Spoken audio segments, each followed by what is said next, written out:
नमस्कार पहलाग दगड़ियों, कैसे हैं आप लोग? आई होप स्वस्थ मस्त होंगे। मैं रास्ते लो पहाड़ी उत्तराखंड से आज ब्लॉग की शुरुआत कर रहे हैं हरीश भाई के फार्म हाउस से। पहले भी मैंने एक ब्लॉग बनाया था, शायद आप लोगों ने देखा होगा। और फिर से आज मुझे मौका मिला हरीश भाई का फार्म हाउस की वीडियो बनाने का।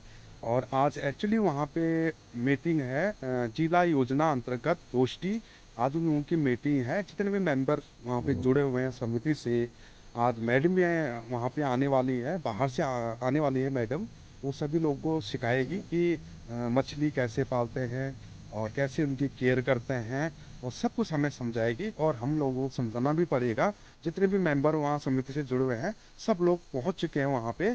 और मैं भी चलता हूँ और ले चलते हैं आपको भी हरीश भाई के फार्म हाउस। दोस्तों, मैं पहुंच चुका हूं हरीश भाई के फर्स्ट गेट पे, एंटर कर चुका हूं। यहां से जाना है नीचे। पिछले ब्लॉग में मैंने दिखाया था इनका फार्म हाउस। आज फिर से मुझे मौका मिला वहां जाने का। आज मैडम भी आ गई है वहां नीचे और मीटिंग हो गई है शायद शुरू। और मैं हो गया हूं लेट। मैंने भी मीटिंग एक्चुअली अटेंड करना है और मुझे भी अवसर मिला यहाँ आने का। और हरीश भाई ने मुझे बुलाया स्पेशली, आप भी आइए और अपना ब्लॉग भी बनाइए और समझे भी मछली पालन कैसे करते हैं और उनकी केयरिंग कैसे करते हैं। भविष्य में मैं भी शायद मछली पालन या कुछ भी करूँ व्यवसाय घर से। और मुझे भी पता होनी चाहिए, वैसे करूँ ना करूँ, पता जानकारी होना ज़रूरी है। और मैडम भी आ चुकी है, मीटिंग शायद होगी स्टार्ट। और सेकंड गेट पे जाना है मैंने अभी। अभी फर्स्ट गेट पार कर चुका हूँ, ये है सेकंड गेट दोस्तों। इससे नीचे है मीटिंग, और बने रहे वीडियो में लास्ट तक। दोस्तों, यहाँ पे हो गई है मीटिंग शुरू और सुनते हैं मैडम क्या क्या जानकारी देते हैं हमें। और मछली पालन के बारे में बताएंगे हमें, कैसे पालते हैं, कैसे केयरिंग करते हैं उनके, और क्या क्या प्रोजेक्ट उसमें इस्तेमाल होता है, सारे बताएंगे मैडम। ऐसे ही और एक सुनते आरएस हैं। की योजना होती है। ऐसे ही फिश कियोस्क होता है। फिश कियोस्क में ऐसा होता है, ये एक आउटलेट बनता है जिसमें आप जो ये मछली का उत्पादन है उसके डायरेक्टली भी उसको बेच सकते हैं, या फिर उसके बाय प्रोडक्ट बना के भी बेच सकते हैं। जैसे बहुत कॉमन है कि मछली का अचार बना के बेचते हैं, और ऐसी बहुत सारी और चीजें होती है जो हम मछली का बनाकर बाय प्रोडक्ट बनाकर या उसमें वैल्यू एडिशन करके, यानी कि जैसे हमने मछली ली, उस मछली को अलग प्रोडक्ट बना दिया। जैसे मछली का मोमो बना दिया, मछली का बर्गर बना दिया, और इस तरीके से आपने उसका वैल्यू एडिशन करके उसके रेट नॉर्मल से थोड़े और एक्स्ट्रा करके वहां पर बेचे। तो आपका क्या, एक नॉर्मल मछली पालन करके खाली बेचने से आपका क्या होगा, एक रेस्टोरेंट जैसा आउटलेट बनेगा। आप उसको उस जगह पे भी बेच रहे होंगे। तो ये हमारी पीएमएमएसवाई की योजना होती है। जो तालाब का है, तालाब का मैंने आपको पहले भी बताया हुआ है, दोबारा बता देती हूँ। तो जो हमारी योजना होती है, इसमें आपने तालाब का निर्माण करना होता है, जिसकी 50% की सब्सिडी आपको दी जाती है। ये 1 लाख का प्रोजेक्ट होता है अगर 100 घन मीटर का आपने तालाब बनाया। जैसे माना 10 की लंबाई ली और 10 की चौड़ाई ली आपने, और 100 घन मीटर आपका ये तालाब हो गया। तो इसको आप जो हम यूज कर सकते, ये आपके कंस्ट्रक्शन का हो गया। फिर इसके ऊपर से लगती है पॉलिशिंग। पहले हमारे यहाँ तालाब बनते थे जो सीमेंटेड बनते थे, जैसे पुराने आपने देखे होंगे अगर मत्स्य विभाग के तालाब बने तो वो सीमेंटेड बन जाते थे। लेकिन हुआ क्या, जैसे जैसे वो पुराने होते थे तो उनमें क्रैक्स पड़ जाते थे। वो गाइडलाइन नहीं है, गाइडलाइन यही है कि अब आप कच्चे तालाब बनाएंगे उसके ऊपर पॉलिशीट बिछेगी। आपने बाकी लोगों के और तालाब देखे भी होंगे जिन लोगों के बने। फिर पॉलिशीट फिट होती है। पॉलिशीट लंबाई चौड़ाई में देखी जाती है, वो गहराई में डालकर तालाब पूरा तैयार कर दिया। अब इसके बाद होता है हम उसे छोड़ देते हैं, ताकि अगर मिट्टी में किसी भी तरीके के बैक्टीरिया हों कि अगर हम उसमें पानी डालें और वो बीमारी अगर पानी में रह जाएगी तो फिर हमारी मछलियों तक पहुंच जाएगी। इसलिए हम कोशिश करते हैं कि ना उस मिट्टी में बीमारी हो, और जो हम पानी डाल रहे हैं उसमें भी बीमारी हो। तो चूना डाल के हम कुछ टाइम छोड़ देते हैं, फिर उसमें पानी डालते हैं। अब और इसमें इसके साथ साथ हम ये करते हैं कि जो आटा वो होता है, कंपोस्ट होता है हमारा, या सड़ा हुआ गोबर जो होता है, वो हम पानी में और मिला देते हैं। कैसे हैं सर? बढ़िया बढ़िया बढ़िया। अब इसको कुछ टाइम छोड़ते हैं ताकि इसमें ना नेचुरली काई बनना शुरू हो जाए। जब हम छोटा मछली का बच्चा डालते हैं तो वो बड़ा दाना नहीं खाती है जो मिलता है, वो दाना ना खा के वो क्या खाती है, जो काई ही होती है, उसे जू प्लैंक्टन्स और फाइटो कहते हैं। उसी काई को खाकर छोटी मछली इतने से फ्राई वाले साइज से फिंगरलिंग तक हो जाती है। की मछली थोड़ी और बड़ी हो जाती है। फिर आप क्या करते हैं, अगर कुछ मछलियाँ बड़ी होंगी कुछ छोटी होंगी तो हमें उन्हें अलग अलग तालाबों में डालना जरूरी होता है, वरना अगर जो बड़ी मछली होगी वो ही छोटी मछली का खाना खा जाएगी, छोटी मछली बढ़ नहीं पाएगी। ठीक, ये इस तरीके से हम धीरे धीरे उसको बड़ा करते हैं। और मछली के खाने के लिए स्पेशली ये टाइमिंग होती है कि जैसे हमारे खाने की टाइमिंग है सुबह दोपहर शाम, हमने फिक्स करा हुआ है, ऐसे ही हमें टाइम फिक्स करना होता है मछली का भी। जैसे हम तालाब में जिस टाइम खाना डाल रहे हैं तो वो एक लोकेशन बना ले। सपोज अगर आपका ये तालाब है और आप इस जगह से खड़े होकर तालाब में मछली का खाना डाल दो, तो आप डेली इसी जगह ही खाया तो वो क्या होगा, गलेगा और जाके नीचे बैठ जाएगा। आपका जो तालाब होगा ना वो खराब होता चला जाता है। तो इसीलिए जरूरी है कि जैसे ही आप खाना डालें मछली का, मछली खा ले। तो उसलिए आपको जो लोकेशन है अपने खाना डालने की वो एक पर्टिकुलर बनाइए। चाहे दो पोजीशन बना लीजिए, एक इस जगह पे बना लीजिए माना और दूसरी बिल्कुल ऑपोजिट बना लीजिए। तो मछलियों को पता होगा कि इतने टाइम पर इस जगह पर खाना होता है। जैसे सब जानवरों की आदत होती है ऐसी मछली में भी आदत होती है। तो ये आपके खाने का हो गया। फिर उसके बाद जैसे आप हार्वेस्टिंग करते हैं, जैसे मैंने कहा कि आपको मछली का छोटा और बड़ा साइज अलग अलग करना पड़ता है, क्योंकि क्या होगा, बड़ी वाली मछली छोटे का खाना खा जाएगी, बड़ी छोटी में ग्रोथ नहीं हो पाएगी।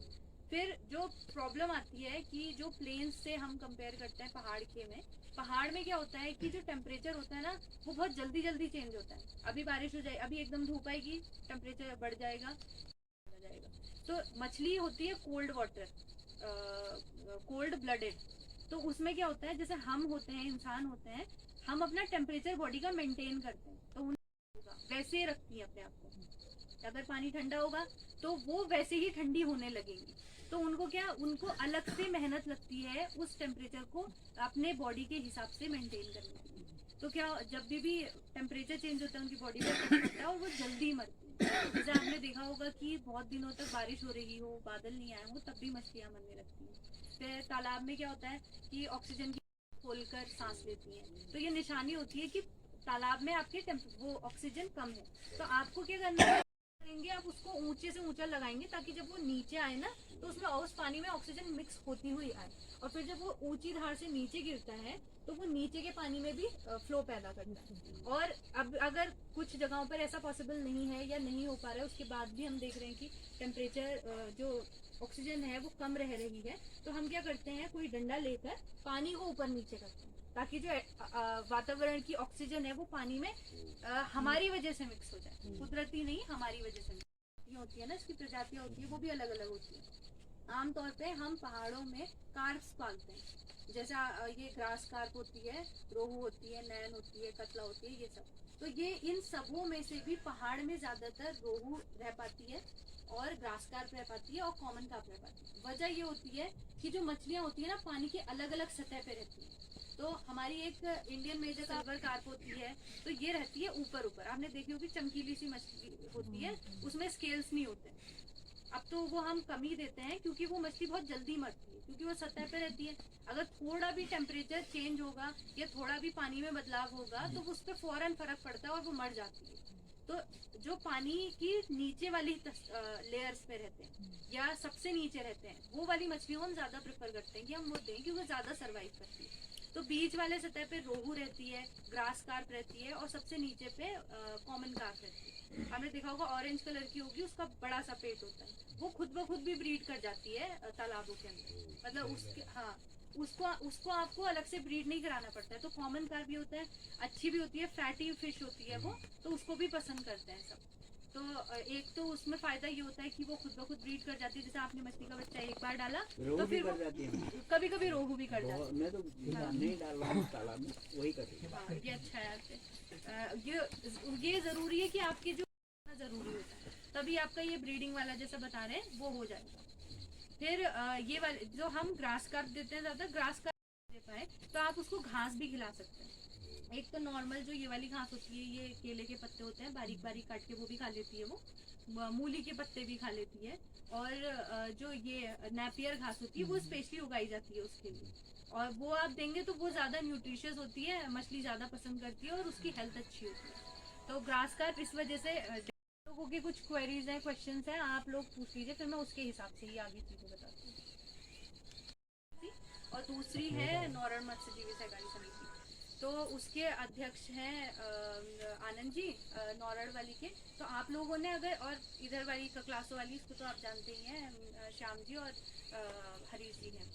तो आप लोगों ने अगर जुड़ना है समिति में, एक तो फाउंडिंग मेंबर्स होते हैं 11 लोगों से हटके, तो आप इन लोगों से कांटेक्ट कर सकते हैं। 110 रुपए आप समिति में जमा करके समिति के मेंबर हो सकते हैं। अब समिति में हो क्या कह रहा है, जैसे हमारे पिछले साल भी जो समिति के मेंबर्स थे, प्रेफरेंस उन्हें दी जाती है जो समिति के मेंबर हैं, कि अगर वो आएंगे और एक तरफ दूसरा कोई भी मेंबर, यही कंडीशंस है, तभी पैसे आएंगे, तभी आपको अपनी सोसाइटी को आगे बढ़ा पाओगे। और सोसाइटी को काम करने के लिए आप सभी के काम की जरूरत है। खाली ये नहीं सोचो कि खाली अध्यक्ष सचिव ही करेंगे। आप लोग कुछ सुझाव देना चाहते हो अगर समिति को अपना अच्छा करने के लिए, तो आप लोग भी पार्टिसिपेट किया करो, बोला करो उनसे कि हम ये कर सकते हैं, हम आगे अपनी समिति को ऐसे बढ़ा सकते हैं, या कुछ और काम करके किसी भी ढंग से, ठीक। और मछली का भी बहुत जरूरी है। आप में से किसी ने मुझे फोटो डाली थी ग्रुप में, जिसने मछली के मरे हुए बच्चे दिखाए थे उसमें, लेकिन उसमें खुद इतनी घास हुई हुई है कि उसमें मछली सर्वाइव ही नहीं कर सकती। श्याम जी आपने डाली थी सर। तो इसीलिए मैं आपको गोष्ठी इसीलिए करवाती हूँ यहाँ पर, होने को पिछली साल हो गई। हम प्रेफर ये करते हैं कि जिस जगह नए तालाब बन रहे हैं उस जगह कराएं, लेकिन यहाँ पे दोबारा कराने की वजह ये भी है क्योंकि तालाब कि आपने पानी को तैयार भी करना है कि उसमें मछली का बच्चा रह सके। जैसे हम ही है, हमारे लिए अगर कमरा ढंग से तैयार नहीं होगा तो हम रह नहीं पाएंगे ना। तो ऐसी मछली का भी है, जब तक आप उसको वैसी कंडीशन नहीं दोगे और उसमें खुद से घास हुई हुई है, तो जो कोई भी घास होती है ना, वो उस पानी का ऑक्सीजन ले लेगी। तो जब वो ले लेगी तो मछली को कहाँ से मिलेगा उसको ऑक्सीजन, इस वजह। और फिर कोई भी प्लांट होता है, आपको पता है कि क्या कहते हैं, O2 लेके CO2 निकालता भी है रात के टाइम पर। तो क्या होता है, जब रात में ऑलरेडी ऑक्सीजन की कमी होती है एनवायरमेंट में, हमारे हवा में, और पानी जो करी जाएगी। तो इसलिए आपने अपने तालाबों में घास नहीं उगने देनी है, सिर्फ काई रहनी चाहिए, वो भी बहुत ज्यादा नहीं, थोड़ी बहुत, कि आपका तालाब हरा हरा दिखाई दे, क्योंकि वो छोटी मछलियां जो होती हैं उसी काई को खाती हैं। कुछ टाइम तक अगर आप छोड़ भी दोगे उसमें तो वो सरवाइव करेंगी। फाइनली दोस्तों मीटिंग हो गई है समाप्त, और मैडम ने हमें अच्छी तरह समझाया और हम समझे भी, और उनकी बातों को ध्यानपूर्वक हमने समझा और सुना भी। और यहाँ पे हो गई है मीटिंग समाप्त, और आप करते हैं दोस्तों चाय पानी की तैयारी हो गई है। वहाँ बहादुर सिंह चाचा जी हमारे चाय समोसे रेडी हो रखे हैं। ये देखो, ये हैं हमारे बहादुर सिंह चाचा जी, और यहाँ पहले पिलाएंगे ठंडा, उसके बाद गरम गरम समोसे और चाय पिलाएंगे सारे मेंबरों को, जितने जने भी यहाँ आ रखे हैं, मीटिंग अटेंड कर रखी है। अभी सारे मैडम अभी समझा रही हैं, मैं आ गया हूँ इधर, और थोड़ा चाय पानी का व्यवस्था देखते हैं। चाचा जी लगे हुए हैं, और यहाँ देखो हरीश भाई का आंगन, फुलवारी और के हर जगह, ये है इनका डोला। दोस्तों आप ले चलते हैं आपको जहाँ पे हरीश भाई ने मच्छी टैंक बना रखे हैं, और वहाँ भी बनाते हैं। यहाँ पे हरीश भाई टाटा बोल रहे हैं, और सारे मेंबर आ रहे हैं, क्योंकि उसमें अब मच्छी भी डाल दी है हरीश भाई ने, और सारे मेंबर देखने आ रहे हैं। ये है दोस्तों मच्छी पालन टैंक बना रखे हैं यहाँ पे 7-8 टैंक बना रखे हैं। फिर जब ये ऑपरेट करेंगे ना, तो ये तो उससे हमारी पानी की बचत होती है, कि जहाँ पानी की कमी है, हम पानी निकाल नहीं सकते, तो ये क्लीन हो के यही पानी इस्तेमाल होता है। बायोफ्लॉक्स में क्या होता है, हम फ्लॉक बनाते हैं, मतलब उसका खाना उसी में तैयार करते हैं। क्या होता है, हम थोड़ा सा बना के काई जैसा आम नशा, उसको बनाकर फिर तालाब में डाल देते हैं। तो उससे क्या होगा कि जो खाने की खपत है वो कम हो जाती है, और फिर उसके बाद जो मछली का ही जो वेस्ट होता है उसी को यूज करके वही सब चीजें उसमें यूज होती है, उसका एक फ्लॉक बना। यहाँ पे देखिए दोस्तों मोटर स्टार्ट हो गई है ऑक्सीजन, मछलियों को ऑक्सीजन देने के लिए। और ये देखो अब बुलबुले उठे हुए हैं, और एक काई सी जो जमी हुई है यही खाते हैं, अभी मैडम समझा रहे थे। और ये भी ग्रास होनी चाहिए, हरी हरी काई सी है, और इसको भी खाते हैं छोटी छोटी मछलियाँ। अभी मछली तो छोटी है इसमें, अभी लाए थे 8,000 के करीब डाले हुए हैं टैंकों में मछलियाँ। अभी ग्रोथ करने में लगेगा टाइम इनको, 3 महीने या 4 महीने, तैयार हो जाएगी सारी मछलियाँ, बड़ी हो जाएगी, आधा आधा किलो 1-1 किलो की हो जाएगी। और यहाँ पे सारे जने समझा रही मैडम उनको सबको, और कैसे केयरिंग करते हैं, क्या करते हैं, उनके बारे में सारे समझा रहे हैं।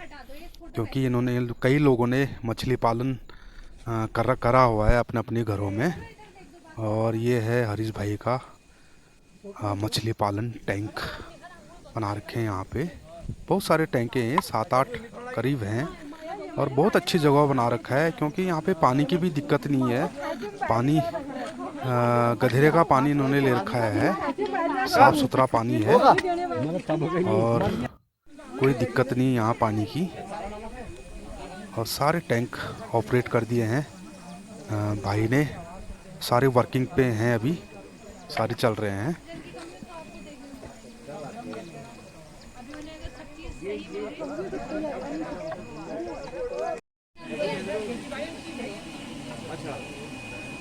वो कम ज़्यादा में के हिसाब से मच्छी इसमें छोटी मच्छी है, सबसे छोटी। हाँ इसमें।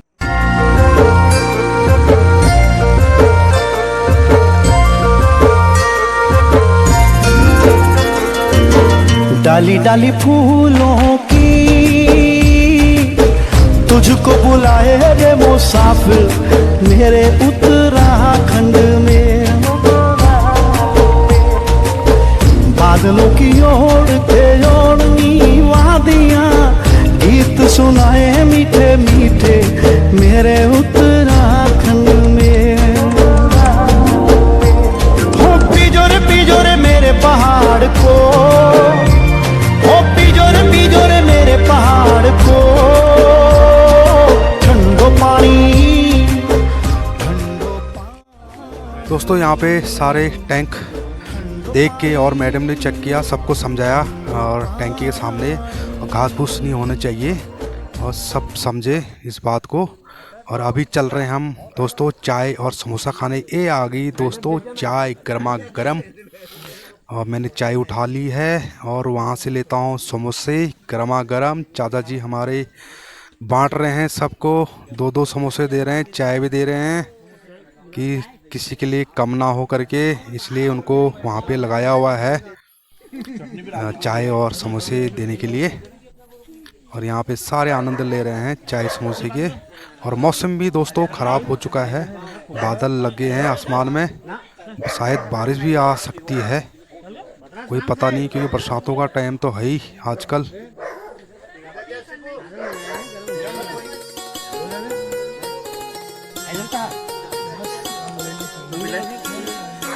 यहाँ पे ललित भाई चाय का आनंद ले रहे हैं समोसे के। दोस्तों यहाँ पे हो गया है लंच की तैयारी और थाली आ गई है, और यहाँ फटाफट हम लंच करके और निकलते हैं अपने घरों को, क्योंकि बाहर से आ गई है बारिश दोस्तों।